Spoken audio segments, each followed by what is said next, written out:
Сегодня в Народные республики Донбасса отправили очередной гуманитарный груз от Чувашского регионального отделения партии «Единая Россия».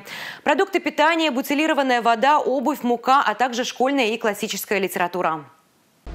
В этой машине все самое необходимое для мирных жителей Донецкой и Луганской народных республик. Продукты питания, вода, бытовая химия. 2 недели предприятия и организации Чувашии привозили в распределительный центр гуманитарную помощь. У каждого наступает момент, когда хочется действительно сделать что-то реально, как-то помочь людям. На Донбасс из Чувашии уже отправили 60 тонн помощи. В этот раз загрузили теплые вещи и школьные принадлежности. А накануне начала нового учебного года это самый востребованный груз. Мы помогаем тем, кто в этом нуждается очень. Мы понимаем, что самое сложное положение сейчас у жителей ДНР, ЛНР и освобожденных территорий Украины. И, конечно же, мы решили поддержать уже более 80 тонн. «Единая Россия» отправила, Чувашская республика отправила груз в распределительный центр в Ростове.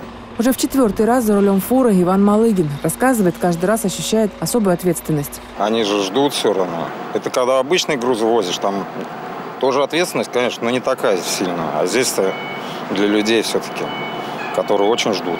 В Ростове гуманитарную помощь отправят в районы Донбасса. А там машину встретят военные и распределят вещи нуждающимся. Члены партии «Единая Россия» отметили, это не последняя отправка гуманитарной помощи. Сбор необходимого продолжается.